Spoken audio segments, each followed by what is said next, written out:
Decimos juntos en el nombre del Padre, y del Hijo, y del Espíritu Santo. Amén. Ven Espíritu Santo, llena los corazones de tus fieles y enciende en ellos el fuego de tu amor. Envía, Señor, tu Espíritu y todo será creado y se renovará la faz de la tierra. Espíritu Santo, fuente de luz, ilumínanos. En nombre del Padre, y del Hijo, y del Espíritu Santo. Amén. Excelente, pues una vez más bienvenidos. Entramos a nuestra cuarta sesión, mis queridos hermanos, del curso Figuras Bíblicas de Espiritualidad. Habíamos comentado desde la primera que nuestra forma en este curso de entender la espiritualidad era una manera muy amplia, ¿verdad? Que podríamos resumirla en esa docilidad a la voluntad de Dios misma que requiere. Esta docilidad requiere escucha, obediencia, humildad, entre otras características, y que poco a poco hemos ido tratando, y comentábamos que iban a ser 5 figuras en total, 3 del Antiguo Testamento, 2 del Nuevo Testamento. Empezábamos por Moisés, luego por Elías, y la semana anterior hablábamos de Samuel. El día de hoy vamos a concluir el apartado sobre Samuel. Concluimos en breve tiempo. Esta ocasión espero que sí sea un poquito más breve que las anteriores, que hemos concluido temas iniciados, y damos inicio de inmediato con el Nuevo Testamento. En el Nuevo Testamento vamos a tener 2 figuras de espiritualidad. Hoy, primero Dios, San José, y la próxima semana, que es la última de nuestras reuniones, por lo cual también agradecemos al Señor que vayamos concluyendo este curso, sería la figura de San Pablo. El día de hoy, San José, y la espiritualidad que vamos a tratar de entender con él es la del silencio activo, mientras que la de San Pablo será la espiritualidad misionera. Vamos por partes, porque primero, digámoslo así, cerremos el ciclo del Antiguo Testamento, recordando que con Moisés hablamos de una espiritualidad del desierto. Con Elías platicamos acerca de una espiritualidad de la montaña y de la brisa, con todo lo que implican, y que podemos, pues gracias a Internet y a todas estas herramientas, podemos en YouTube retomar esos puntos si se nos fue alguno de ellos. Y cerremos entonces el día de hoy el Antiguo Testamento y las figuras bíblicas de espiritualidad de esta sección con la espiritualidad del templo. Para esta espiritualidad quisimos aprovechar la figura de Samuel. Samuel, cuyo nombre decíamos que puede resultar o puede interpretarse o pues traducirse de varias maneras. Decíamos que nos gusta mucho la interpretación que dice Dios escucha, pero que algunos también lo traducían como su nombre es Dios o el nombre de Dios. Bueno, la verdad es que para poder entender la espiritualidad de aquel relato de la infancia que comentábamos con Samuel, nos queda mejor la traducción que dice Dios escucha. Muy bien, y sobre esto mismo, solamente 2 situaciones muy sencillas, porque quiero que entremos de inmediato a la espiritualidad. Primero, la vida de Samuel, que estuvo desde antes, incluso, lo podemos decir así, desde antes de ser concebido, estuvo ya ofrendada su vida a Dios, desde antes de ser concebido, porque sabemos que su madre Ana era estéril, no podía concebir, y le ofreció al Señor a su hijo, si es que él también era benigno con ella, ¿verdad? Era bueno con ella. Entonces, pues nace Samuel y es entregado al templo, decíamos al templo de Silo. No era el templo de Jerusalén todavía, aún no estaba, porque el templo de Jerusalén lo erigió Salomón, y esto es antes, justo en la línea divisoria de la época monárquica y la propia inmediata anterior, que la podemos entender como la de los jueces, por supuesto. Entonces llega al templo de Silo y queda bajo la tutela del sacerdote Elí. Después, la segunda cosa, para que ya entremos directo, es esa maravillosa historia que comentábamos de su infancia, en donde escucha la voz de Dios. Pues rápidamente tenemos esta situación en la cual Samuel, mientras descansaba, una noche mientras descansaba, escuchó que alguien le hablaba. En el Antiguo Testamento y también en el Nuevo, pero en la cultura judía, vaya, es muy común que se diga cuando hay un momento de vocación, que se diga el nombre en dos ocasiones. Por ejemplo, con Moisés, ustedes recordarán que en la zarza se escucha que dicen Moisés, Moisés. Ese repetir como en una especie de eco, que también puede ser una especie de confirmación de lo dicho, del nombre referido. Oye, ¿qué dijo esa voz? No, no le entendí. No, te la dice dos veces. Quizá la primera es como para que prestes atención y la segunda es para que confirmes lo que estás escuchando. Y entonces Samuel es llamado, Samuel, Samuel. Pero aquí una cosa bien interesante y creo yo que es muy importante para nuestros tiempos, porque Samuel, dice la escritura, que para empezar no conocía a Dios, por así decirlo, por como no lo conocía, no lo reconoció tampoco, y él solamente se quedaba en una perspectiva muy baja. Por tanto, lo que hizo Samuel cuando escuchó su nombre fue presentarse ante Elí y le preguntó si él lo estaba llamando. Elí le dijo, no, yo no te he llamado, vuelve a recostarte. Se va Samuel y vuelve a escuchar esa voz. De nueva cuenta parte con Elí y le vuelve a preguntar qué le hacía falta, qué necesitaba, porque escuchaba que lo estaba llamando y Elí se da cuenta de que quien le está llamando es Dios. A Samuel, por supuesto, que está llamando a Samuel es Dios. Y entonces, aquí hay una de las cosas quizá más hermosas que podemos nosotros tomar para nuestro bien en esta espiritualidad del templo. Los sacerdotes como intérpretes de la voz de Dios. ¿Sí? Ojo, ojo, tenemos que también decir otra cosa. El sacerdocio que aquí estamos escuchando con Elí y también el sacerdocio que después escucharemos en tiempos de Jesús y de hecho sacerdocios de otros pueblos no son el sacerdocio del cristianismo católico, no lo son. Es decir, Elí no era un sacerdote al estilo de los sacerdotes católicos. Eso es definitivo. También tenemos que recordarlo porque escuchamos la palabra sacerdote y pensamos que siempre se refiere a la misma situación y no es así. Sin embargo, la misma palabra sacerdote también nos tiene que decir algo ya, porque sacerdote significa, bueno, etimológicamente significa aquel que da lo sagrado, pero la figura del sacerdote es ser como un puente entre Dios y los hombres, entre los hombres y Dios. Por ejemplo, los hombres le ofrecen algo a Dios. ¿Con quién van? Con el sacerdote para que él eleve eso que los hombres están ofreciendo a Dios. Por otra parte, el sacerdote también hace de puente entre Dios y los hombres. Aquello que Dios dice, sobre todo su palabra, su voluntad, pasa por los sacerdotes y de los sacerdotes llega al pueblo. Entonces, esa figura sí podríamos aplicarla en todas las ideas y religiones. Ojo, no estoy diciendo que las religiones todas sean iguales, para nada. No estoy diciendo, existen religiones que llamamos religiones naturales y existen otras que llamamos religiones reveladas.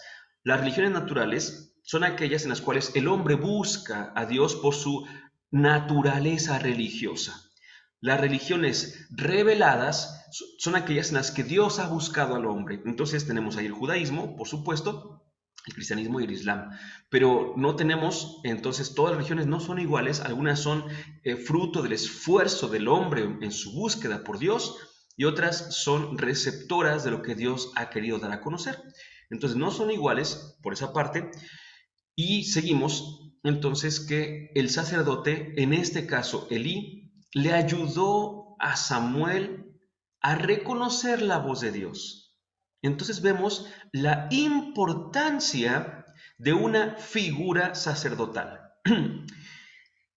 Porque por ahí también, obviamente, por ahí va la espiritualidad del templo. La espiritualidad del templo va a requerir de un sacerdote.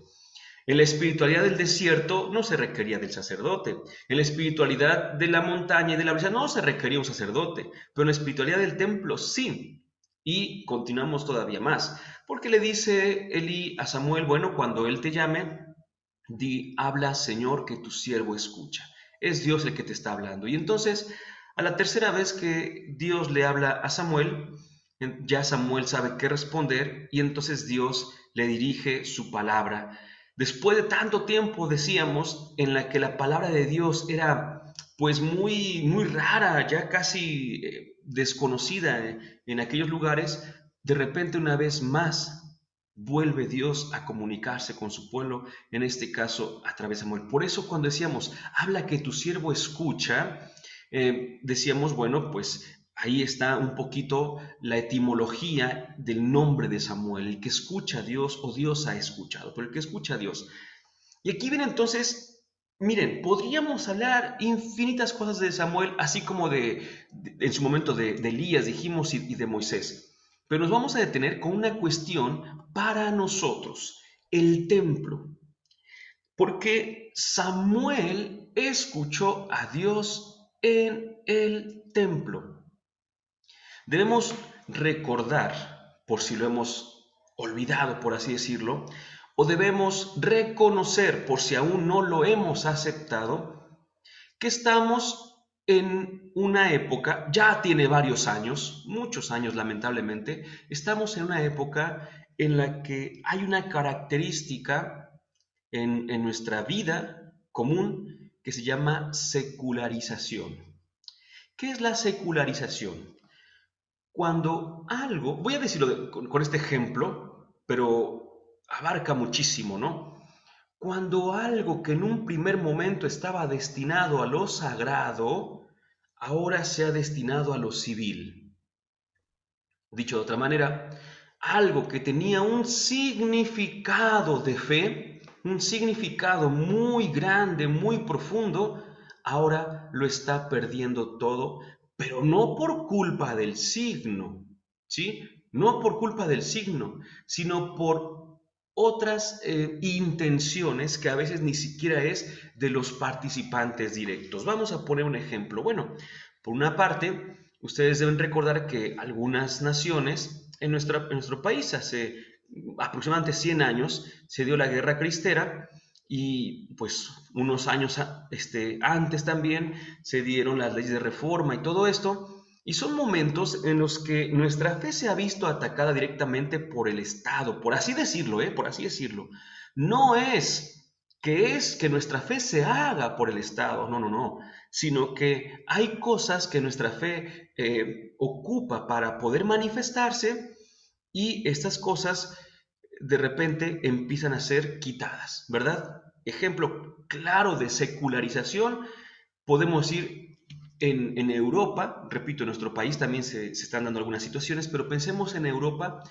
La otra vez estaba viendo, ya tiene, repito, muchos años y ha aumentado lamentablemente, que varios templos, de esos templos de años, de esos templos impresionantemente hermosos, porque no hay otra palabra para ser hermosos, de repente ya son ahora bibliotecas públicas, ya son tiendas departamentales, ya son tiendas de autoservicio. Y tú dices, ¿cómo es posible que en este lugar, en el que hace 300 años se celebraba una Eucaristía, hoy ya van a jugar los niños y los grandes y a pasear y son lugares ya no destinados, un lugar que estuvo consagrado al Señor, que estuvo reservado para el encuentro con Dios y de repente ya no lo es más? Tiene al menos dos raíces. La primera raíz de esta secularización es la famosa pérdida de la fe, ¿verdad? En el sentido de que, pues, no es propiamente por los avances, sino por la misma cultura que empieza, toda la cultura, a secularizarse, que empieza a haber menos creyentes. Ojo, no es un movimiento lineal, ni tampoco es un movimiento ya definitivo, porque todavía sigue habiendo repuntes de fe en Europa y en otros lugares, por supuesto, que están de vez en cuando perdiendo muchos integrantes de la fe. Pero durante un tiempo sí que se perdieron muchos, Me contaban algunos de mis amigos sacerdotes que han tenido la oportunidad de estar en Europa, que celebraban misa con 8 personas, ¿no? Y tú dices, 8 personas. En nuestro país no podríamos eso. Bueno, en pandemia es otra cosa, por supuesto, no estamos hablando de ello. Pero ver una misa dominical, ¿se imagina una misa dominical con 8 personas en una iglesia, en una parroquia? Y dices, no, no, no lo podemos imaginar. O sea, diríamos, algo pasó, que no vino la gente a misa, pero es increíble. No, no, no, allá es una constante, cada vez menos, decíamos, pero repito, no es definitivo, ¿eh? Aunque sea una constante, hay momentos distintos a esta constante, pero también hay momentos en los cuales nos dicen no es definitivo. Bueno, sigo entonces. La primera es la famosa pérdida de la fe. Por eso algunos han dicho que nuestro continente y de hecho también nuestra nación en algún momento le ha de devolver el favor a Europa. Es decir, en algún momento nuestro continente también va a devolver el favor de la evangelización a aquellas tierras. Pero por otra parte también está el Estado o los estados, ¿no? Los países, vaya, los gobiernos que de repente empiezan ya a quitar, a quitar, a quitar y a quitar. Habrán escuchado en varios países, no nada más en Europa, sino en otros lugares, donde en Navidad tienen prohibido que los territorios municipales o como les queramos llamar, ciudades, pongan nacimiento. En Navidad, imagínense, ¿no? ¿Cómo es posible? Es decir, entonces, ¿qué pones si es Navidad? Navidad significa nacimiento, natividad, nacimiento. Entonces, ¿qué vas a poner? No, pues nada más ponen ahí alguna figura, el árbol, las luces, pero no ponen nacimiento. En algunos lugares tampoco se permite que haya imágenes religiosas, por ejemplo, ¿no? La cruz sobre todo, que es nuestra imagen así más importante. Bueno, pues todo esto responde entonces a la secularización. Pero esa sería como la secularización en una panorámica muy grande. Pero ¿qué pasa con la secularización personal? La de cada uno de nosotros. ¿A qué nos referimos? Ah, muy bien, muy bien. Pues probablemente ustedes también, al igual que yo estoy casi seguro que ustedes también han escuchado, por lo tanto, hemos escuchado gente que dice que no hace falta ir al templo para hablar con Dios, ¿verdad? Gente que dice que no hacen falta los sacerdotes, que son de lo peor.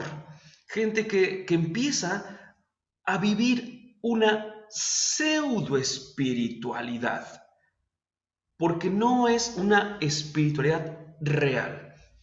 Hay gente que dice que sí es creyente, pero no religiosa, como diciendo, no, yo sí creo en Dios, es más, creo en Jesús, pero no creo en la iglesia, no creo en ir en los sacramentos. Hay gente que ha dicho, ya no quiero darle ni un peso más a este monstruo que es la iglesia, porque solamente lo estamos haciendo ricos y es increíble entonces cómo ha permeado en nuestras cabecitas, en nuestra mente, han permeado estas ideas, ideas que nos están alejando de los templos. Lo comento porque es una realidad, no estoy para nada juzgando, pero es una realidad. Hace 2 semanas más o menos, 3 quizá, ahorita se me fue el conteo, vaya, pero hace unas cuantas semanas me invitaron a cantar en una misa de boda. Era una misa, pues sabemos que tiene que haber poca gente, por supuesto, y había poca gente para el espacio en el que estaba, ¿no? Una persona cercana a las cuestiones de la iglesia, se casaba uno de sus hijos, el otro hijo, esto fue un poco raro, pero bueno, el otro hijo junto con ella iban a ser los padrinos de que estaba casando. Hasta invitaron a un sacerdote conocido en el sentido para ellos, por supuesto, ¿no? Y cuando llega el momento de la comunión, 3 o 4. Ni el padrino, y permítanme, aquí sí es quizá un juicio, quizá, pero lo voy a decir, ni el supuesto padrino, porque ese no es un padrino, ¿sí? Un padrino de velación, como le llamamos, no puede no comulgar. No se puede. Vaya, ni padrino de ningún sacramento, ¿verdad? De ninguno, pero en este caso estoy hablando del matrimonio, no puede no comulgar. Es increíble, ¿no?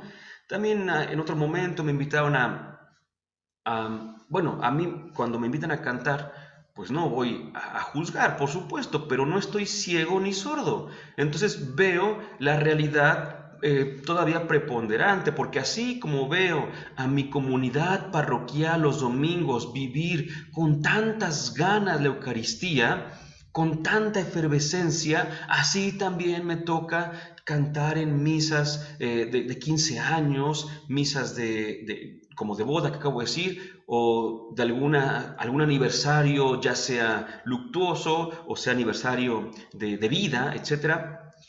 Y generalmente, repito, generalmente este tipo de celebraciones atrae a gente que ya está viviendo en el mundo, ¿sí? Ya está viviendo en el mundo. A veces aprovecho que estoy con el micrófono del coro, no es lo que me corresponde, pero de verdad que lo hago hasta con cierto sentimiento, vaya, y respondo. Yo soy parte de la comunidad, aunque sea coro, por así decirlo, soy parte de la comunidad, de la asamblea, ¿eh? No me separa absolutamente nada y yo tengo que responder. Eso es, personalmente, así es, pero como soy parte del coro, tengo un micrófono. Entonces, en ese sentido, yo, como parte de la comunidad, tendría que responder todo sin micrófono, porque eso es por otra parte, ¿verdad? El micrófono es cuando canto. Pero cuando voy a estas misas, aprovecho y respondo, porque se siente tan feo que el sacerdote diga, por ejemplo, el Señor esté con ustedes, y nadie responde nada, ¿no? Entonces, es un momento de nuestras vidas en las que estamos pasando, repito, que si hay algo que ha perdido la espiritualidad, no en sí mismo, insisto, no en sí mismo, sino por nosotros, es el templo. Y con su figura emblemática, el sacerdote. Necesitamos volver a vivir una espiritualidad del templo. ¿Por qué? Porque ahí es seguro que hable Dios. Una vez, leyendo un libro, decía, ¿dónde está Dios en la misa? Decía, al menos está, primero, en el sacerdote, en primer lugar, porque el sacerdote como se dice así, es otro Cristo, por así decirlo. Pero también está en la palabra que se está leyendo, la presencia del Señor. Pero también está, vaya, por excelencia, en la Sagrada Eucaristía, por supuesto. Pero también está en la asamblea que está reunida en el nombre del Señor. O sea, por lo menos está en 4 momentos y seguros, seguros. Quiero decirles algo y que nos tiene que dar espacio a lo que viene, por supuesto. Nos tiene que dar pauta para los siguientes ejemplos. ¿Podríamos, como dijimos en su momento, encontrarnos con Dios en una zarza?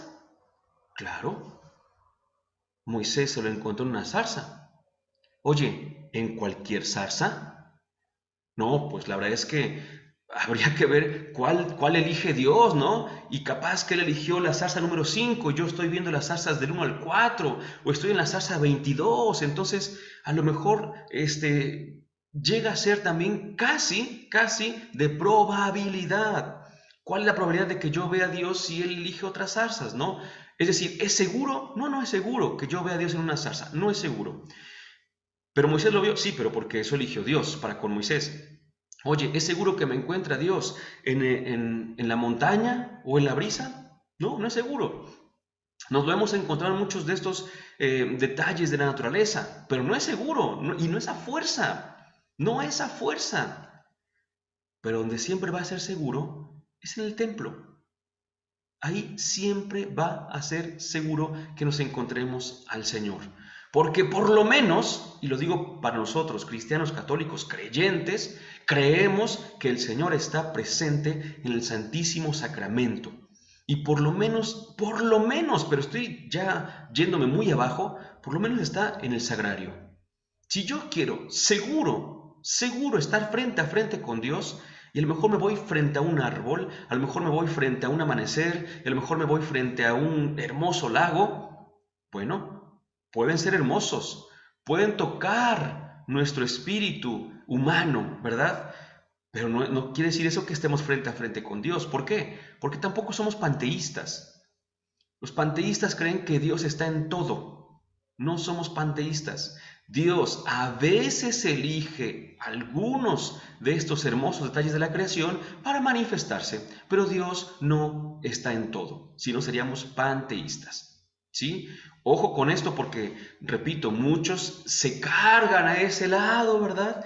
Y a que como que mira lo hermoso, lo bello, ok, nos conduce a Dios, pero no es Dios. En cambio, si voy al templo, seguro que está Dios. Y si voy a misa, segurísimo que va a estar ahí. Segurísimo, no hay margen de error.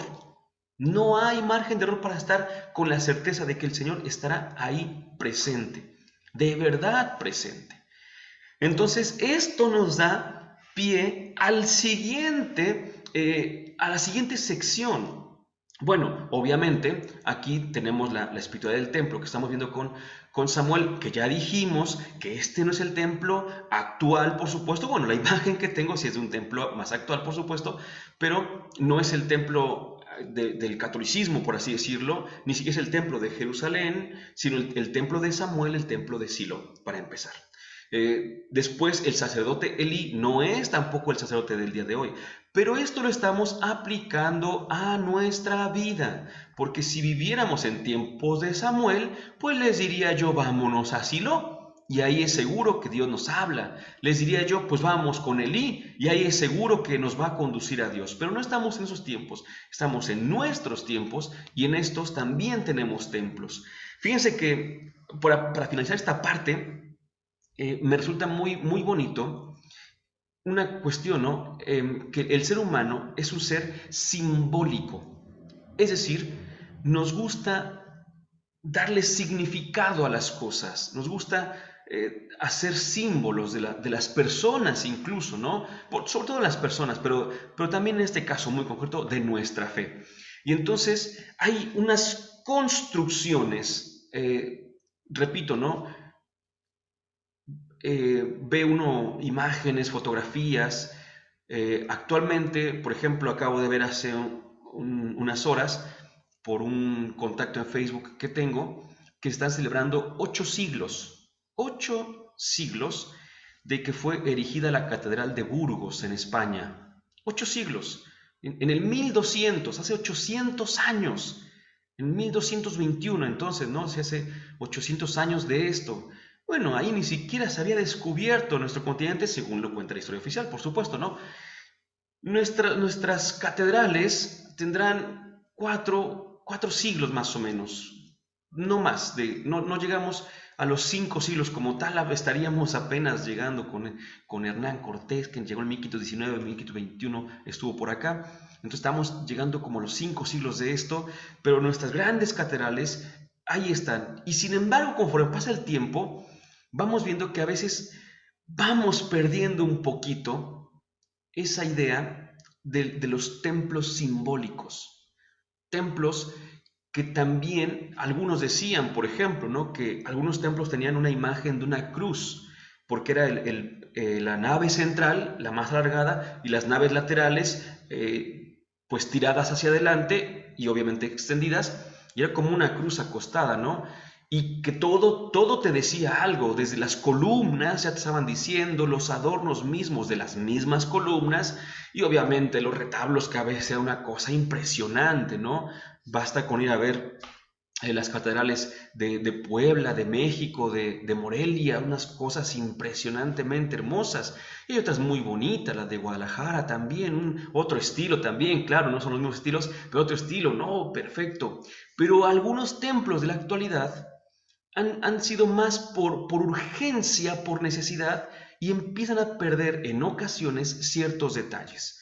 No en sí mismos, porque a final de cuentas, repito, nosotros somos los que damos esa significación muy bonita, pero a veces perdemos un respeto absoluto por el lugar en el que estamos, ¿verdad?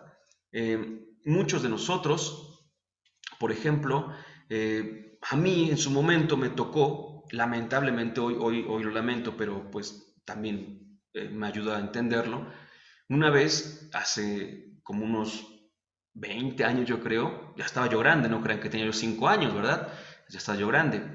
Hace como unos 20 años me acuerdo que hicimos un retiro y llegábamos a misa de catedral a las 6 de la tarde y yo me adelanté para que nos recibieran en la misa y nos apartaran los lugares, pero llegué tarde y entonces pues vi que no estaban los lugares apartados y de un lugar de catedral me fui corriendo al otro lado de catedral, pero ya estaba la misa. Entonces me acuerdo que bueno, me detuvo una religiosa, me amonestó, lamentablemente no me amonestó en lo que tenía que haberlo hecho, pero al menos sí me llamó la atención, ¿verdad? Y eso me ayudó para después de ello poder enfocarme más en lo que tenía que ser. Y dije, sí es cierto, que como anda uno corriendo a medio templo y más a media misa, por supuesto, pero aunque no hubiera misa, tampoco es para andar corriendo de allá para acá, no es algunas veces, ¿verdad? Miren, a ver, no estoy, repito, no estoy juzgando, son realidades y nosotros mismos, nosotros que somos los que nos equivocamos, nosotros somos los que también podemos corregir todo esto, ¿verdad? Ya saben, no faltan los convivios adentro del templo, por ejemplo, ¿no? Por alguna situación, la fiesta patronal, a lo mejor Semana Santa, a lo mejor, no sé, hay muchas cuestiones por las cuales aprovechamos que estamos allá adentro y nos pasan todo para que hagamos el convivio. Se pierde un poquito esa espiritualidad del templo. Con los sacerdotes también tenemos a veces esa pérdida de la espiritualidad porque tan cercanos y tanta confianza tenemos a ellos que a veces los tratamos como si fueran cualquiera. A ver, vamos entendiendo. No estoy poniéndolos como a 100 kilómetros de distancia arriba de nosotros. No, no, no, no, no. Pero vamos entendiéndonos, ¿verdad?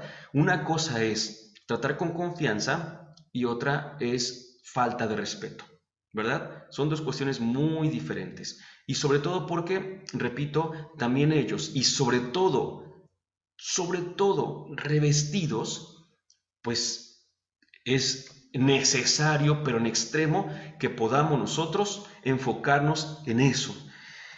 Por ejemplo, ojalá que algún día les pueda contar una experiencia que tuve en la cual pude yo experimentar justamente la importancia de la estola sacerdotal, el poder de una estola sacerdotal, así lo digo, poder. Lo pude experimentar, pero en otro momento será, ¿verdad? Lo dejo abierto para que sigan todavía las programaciones que tenemos en estos cursos, ¿verdad? No se las pierdan, por supuesto. Pero vaya, insisto, ¿no? Como que a veces ya perdemos tanto respeto a la figura del sacerdote, repito, no porque sea más que nosotros, sino porque también nos está diciendo algo, nos está evangelizando algo, ¿no? A todos hay que respetar, por supuesto, pero en este caso que estamos hablando de una espiritualidad del templo, pues es necesario que también retomemos la espiritualidad del sacerdote y le demos ese, por llamarle así, voto de confianza a lo que ellos nos pueden decir siempre, siempre, siempre. Y entonces pasamos a nuestra situación más grande, que es la llegada de Cristo Jesús, la espiritualidad, que tuvimos que definir de una manera certera, pero muy amplia, para poder abarcar las figuras bíblicas del Antiguo Testamento, ahora tiene que empezar a ser un poquito más particular, no tan amplia, porque si no cabrían muchas más cosas. Mejor una espiritualidad un poquito más, pues llamémosla así, más angosta, como la puerta de la que hablaba nuestro Señor Jesús. Y entramos entonces al Nuevo Testamento y con quien empezamos es con José. Estamos, por cierto, en un año dedicado a San José, ¿verdad? De hecho, gran parte de si hemos notado, yo creo que sí, por supuesto, hemos iniciado hablando del nombre mismo, luego de la persona, haciendo como una semblanza, y después hablamos de la situación concreta, ¿no? De Moisés, hablamos lo que significaba su nombre, después dimos una pequeña semblanza de su vida y por último acabamos en el desierto. Con Elías, su nombre, una pequeña semblanza y acabamos con la montaña. Con Samuel lo mismo y ahora con José también es la idea que vamos a llevar a cabo. Pero justamente la parte de la semblanza la estamos tomando de la encíclica del Papa Francisco para inaugurar este año de San José. La encíclica se llama Patris Corde, con corazón de padre, ¿verdad? Así inicia este documento del Papa Francisco: con corazón de padre amó José a Jesús, ¿verdad? Con corazón de padre. Pero bueno, y ahí viene, en los primeros párrafos, ahí viene la semblanza que vamos a presentar. Así que vamos a darle rápidamente para poder avanzar, que tenemos muy buen tiempo todavía. El nombre, en primer lugar, se dice que la familia de Jesús, obviamente su papá, su mamá y él, eran una familia muy religiosa. ¿Por qué? Porque los tres tenían nombres de los grandes antepasados o patriarcas del pueblo. Por ejemplo, José comparte nombre con el patriarca José. Bueno, no siempre se toma como patriarca Abraham, Isaac y Jacob, decimos los tres patriarcas, pero de Jacob nacen los 12 de las 12 tribus, y uno de ellos es justamente José, el que era amado por su padre, por supuesto, ¿no? Entonces es parte de los primeros padres, por eso lo llamamos patriarca.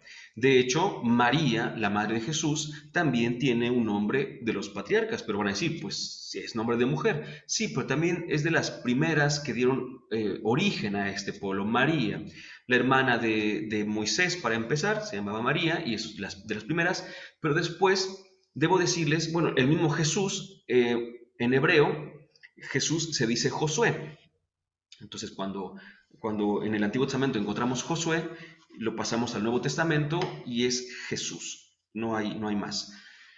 Entonces, esta identidad nos deja ver, mejor dicho, que la familia de Jesús era una familia profundamente creyente y que vivía su fe. Esto porque al principio los nombres de los patriarcas eran respetados, muy respetados, no se los ponían mucho. Sin embargo, después del destierro, después de que perdieron un poquito la identidad judía, los nombres de los patriarcas ayudaron a retomar esta misma identidad judía. A partir de allí, entonces, las familias más creyentes y más identificadas con su fe empezaron a nombrar a sus hijos y familiares, bueno, a sus descendientes, mejor dicho, no a los familiares, pero a sus descendientes, con los nombres de los grandes héroes y fundadores de la fe. Por eso también podemos ver que en tiempos de Jesús había muchas Marías, ¿te acuerdan? Y también por ahí podemos encontrar a otros Josés. De momento y rápido se me viene a la mente José de Arimatea, para empezar, ¿no? Y bueno, para empezar y para acabar, porque no voy a decir otro. ¿Qué significa el nombre de José? Que Yahvé añada, o aquel al que Dios ayuda.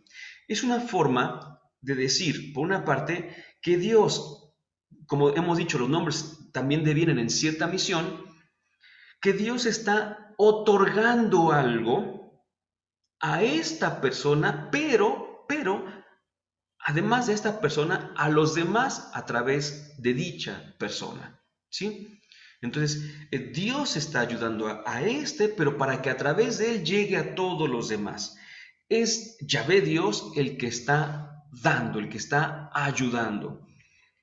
Y es muy interesante porque, como vamos a ver y como vamos a escuchar, una de las cosas que se suele decir también de San José son sus títulos, ¿no?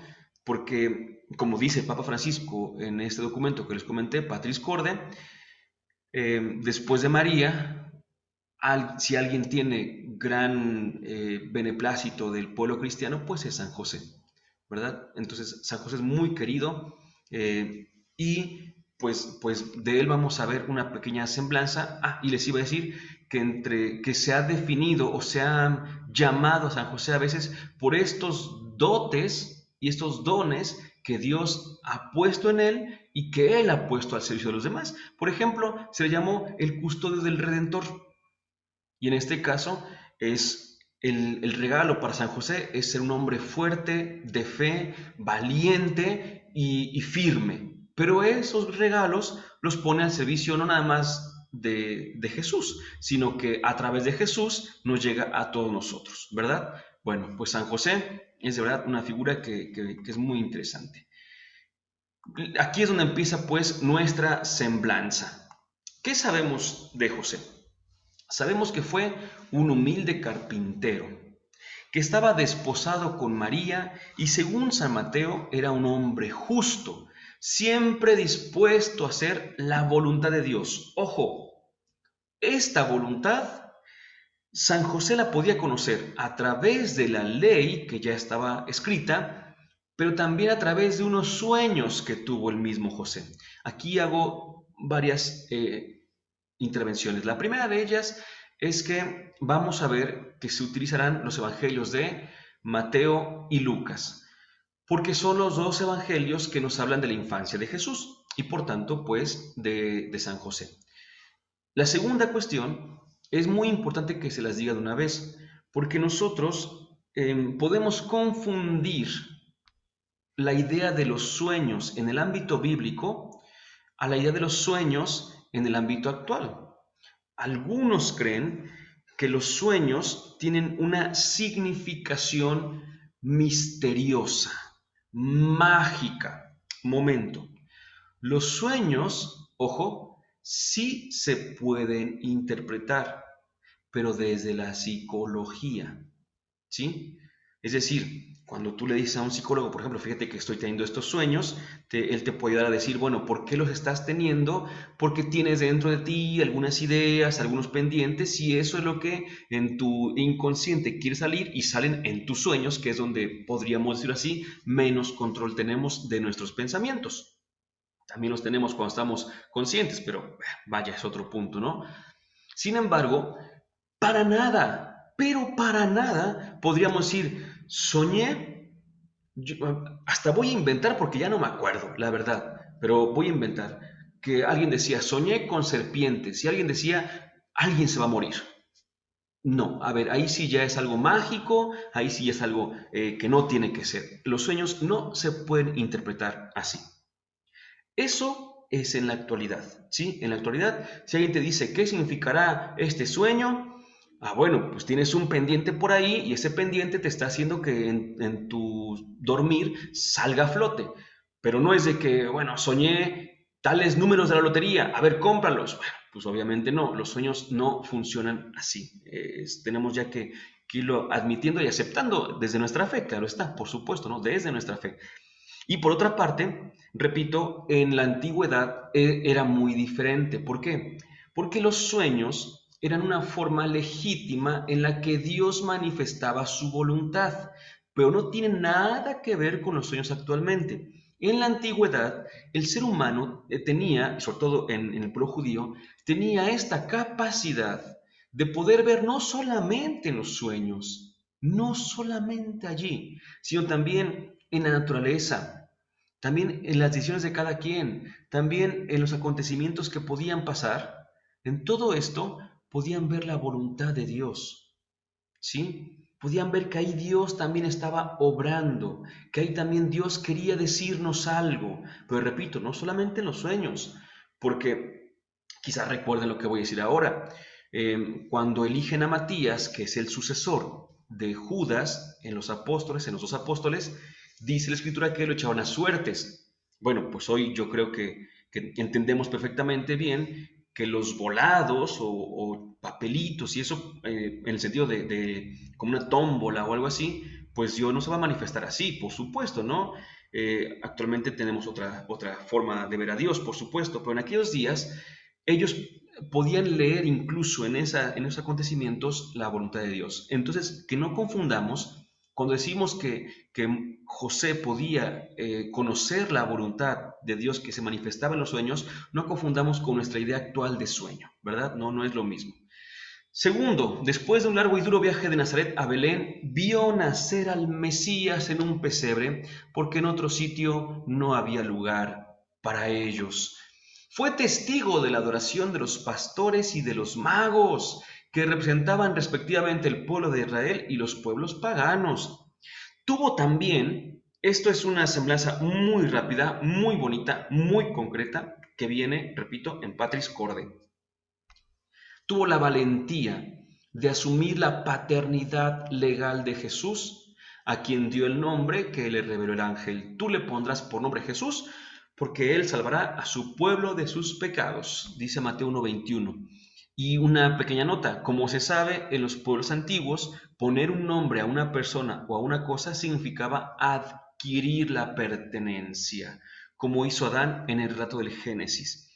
Cuando alguien nombraba o llamaba de alguna forma a otro o a alguna cosa, la hacía esta cosa suya. El otro se volvía propiedad del primero, el que llamaba. Pues también los cambios de nombres, ¿no? Cuando, por ejemplo, Jesús le cambia de nombre a Pedro, bueno, Simón por Pedro, no es únicamente el cambio de misión, que ya hemos hablado de él, sino que también indica, ahora Pedro, tú eres de mi propiedad, ¿sí? Ya Pedro va a ser propiedad de Jesús. Propiedad teológica, por supuesto, ¿no? No es una propiedad civil, legal o cosas así nada más. La llega a incluir en ocasiones, por ejemplo, aquí con José y Jesús, cuando José le pone a Jesús este nombre que el ángel le dio, entonces lo está haciendo de su propiedad, es decir, lo está haciendo su hijo. ¿En qué otros momentos? Y con eso acaba la figura de José propiamente en los evangelios, ¿eh? ¿En qué otro momento lo vemos? Bueno, pues cuando en el templo a los 40 días del nacimiento del Mesías, José junto a la madre presentó al niño al Señor y escuchó sorprendido la profecía que Simeón pronunció sobre Jesús y María.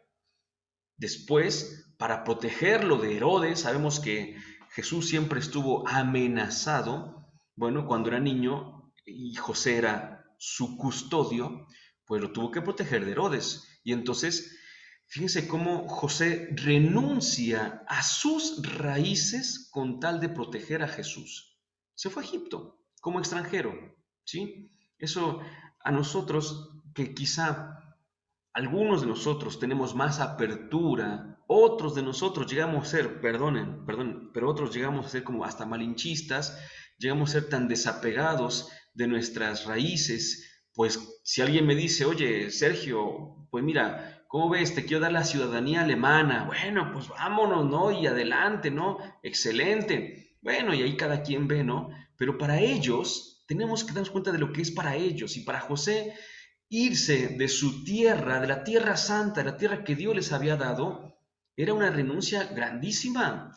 Por eso cuando se va a Egipto, no solamente es una huida, sino que es también lo que dirá Jesús después, una negación de sí mismo, ¿sí? El que no se niegue a sí mismo, dirá Jesús.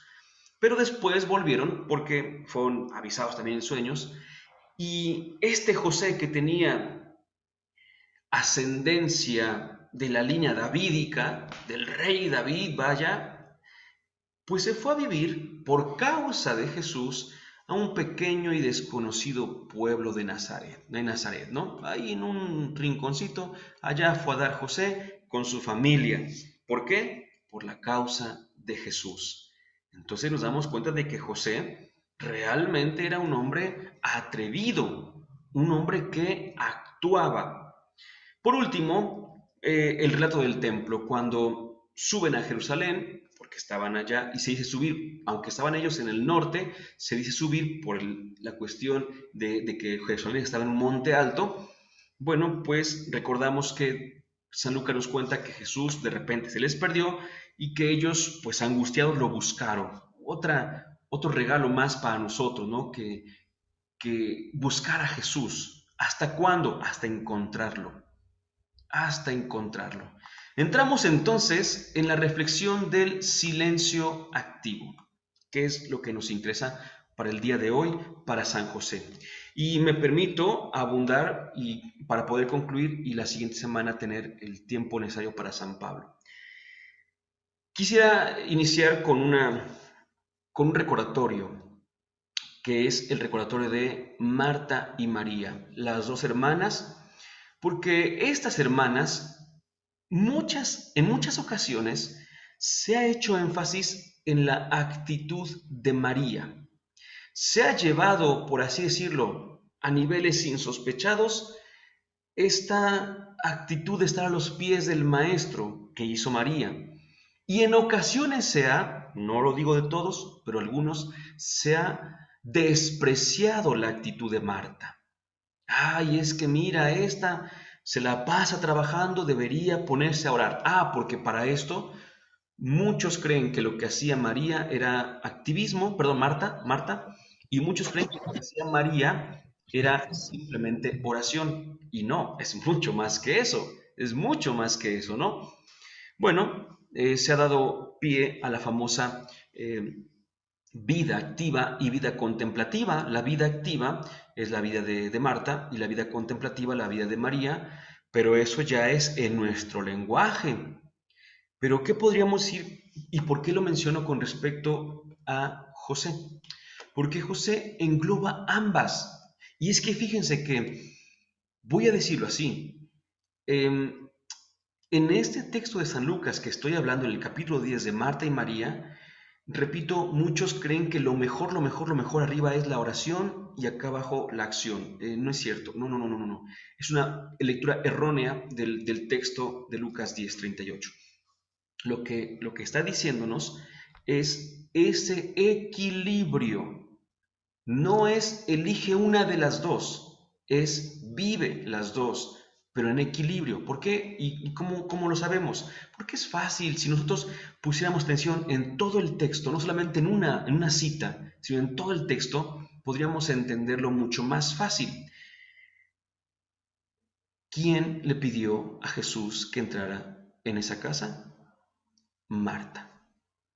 Es decir, sin una Marta, no hay una María. ¿Sí? Si nosotros elegimos únicamente a María, Jesús nunca va a entrar en nuestras casas. No podemos simplemente, voy a decirlo así, si es que así fue, así me lo imagino, vaya, ¿no?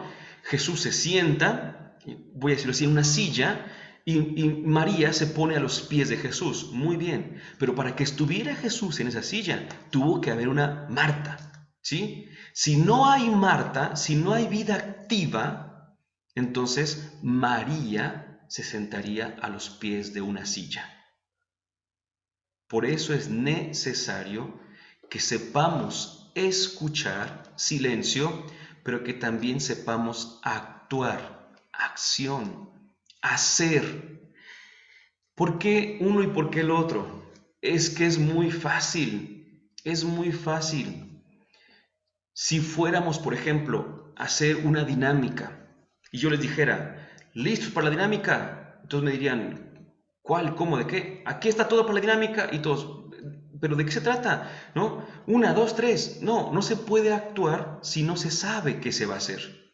Por eso hay que escuchar y para escuchar hay que estar en silencio, ¿verdad? Para escuchar hay que vivir, hay que aprender a vivir el silencio. Decía Benedicto XVI, es una cuestión que pues obviamente es de toda la iglesia. Dios se comunica mejor a través del silencio. Por eso podemos empalmar de una manera muy bonita los sueños de José con su silencio. Si lo queremos ver así, para ir cerrando, mientras José dormía, mientras Dios le hablaba, la verdad es que José estaba callado, ¿verdad? También el sueño nos indica que José estaba en silencio. Lo enriquecemos con la otra cuestión que es mucho más conocida, que José en los evangelios no tiene ninguna frase allí puesta. No hay ninguna frase de José en los evangelios. Por eso se habla mucho del silencio de San José. Y por otra parte, sabemos que José actúa en consecuencia de lo que ha escuchado. Dios le revela algo a través de su ángel, José actúa. Dios le deja conocer otra cosa a través de su ángel, José actúa. José ve lo que le va a pasar a Jesús y José actúa. Pero para eso tuvo que haber escuchado y para escuchar tuvo que haber estado en silencio. Silencio, por último, tenemos que decirlo también. Y lo voy a decir ahora de verdad con todo el corazón, con todo mi corazón. Actualmente el silencio que veo que más necesitamos es el silencio afectivo. ¿A qué me refiero? Veo que, bueno, lo voy a decir de otra manera. Tenemos todavía mucho caos emocional, mucho caos emocional. Y entonces como hay muchos afectos en nuestra vida. Afecto significa siento y estoy apegado a algo, ¿verdad? Como tengo todo esto, entonces esto no me deja oír la voz de Dios. Me deja oír a veces mi voz que interpreto como la voz de Dios. En ocasiones, estas emociones que yo me cargo y que no son necesariamente malas, pero que no están sanadas, que no están liberadas, que no están desapegadas, por así decirlo, esas emociones me están dirigiendo en lugar de que me dirija Dios. Repito, hay muchos silencios. El primero que va a decir, ¿cuál es el silencio? El silencio del medio ambiente. Es decir, ¿sabes qué? Te conviene más irte a un retiro de silencio, donde nadie hable. Silencio exterior, por supuesto. También hay silencio interior de la mente, ¿verdad? Porque tenemos a veces muchos pendientes y todo eso y andamos distraídos. También es cierto, pero repito, el que yo considero personalmente, no estoy tratando de imponer, sino de proponer, el que yo considero actualmente como el silencio que más tenemos que buscar es el silencio afectivo. A lo mejor tu sentir te dice sal corriendo. A lo mejor tu sentir te dice llora, grita, patalea, pega incluso, ¿no? Sí, pero recuerda, tu sentir no necesariamente es palabra de Dios. En ocasiones seremos tan sanos de nuestros afectos, de nuestro sentir, que serán, vaya, un reflejo de la voz de Dios. Hay gente que va a sentir ese enojo por la injusticia. Ahí está hablando Dios. Ahí está hablando Dios, por supuesto, ¿no? Pero hay gente que va a sentir enojo porque alguien le hace una crítica. Y entonces se enoja. Ahí no está hablando Dios, ¿no? Ahí está hablando su soberbia, su egocentrismo, varias situaciones, pero no es Dios. Entonces no necesariamente, aunque los sentimientos, el sentir propio es muy importante, también hay que purificarlo. Recomiendo la lectura del libro Dioses Rotos. ¿Sí? Es un libro muy bonito.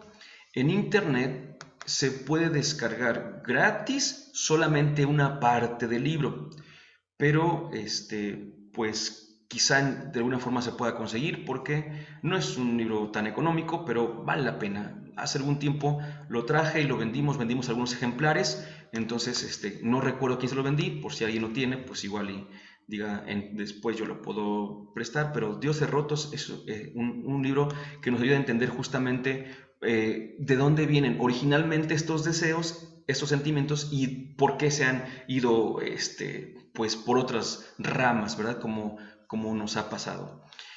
Si nosotros actuamos por lo que sentimos, entonces si sentimos algo correctamente, con lo que he dicho, como lo he dicho ya, entonces nuestro actuar será el mejor.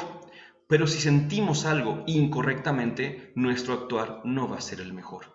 Por eso hay que hacer silencio emocional, como lo estamos comentando, silencio interior, silencio exterior, para que podamos escuchar la voz de Dios. Decimos juntos, Dulce Madre, no te alejes, tu vista de nosotros no apartes. Ven con nosotros a todas partes y nunca solo nos dejes. Ya que nos proteges tanto como verdadera Madre, haz que nos bendiga el Padre, el Hijo y el Espíritu Santo. Amén.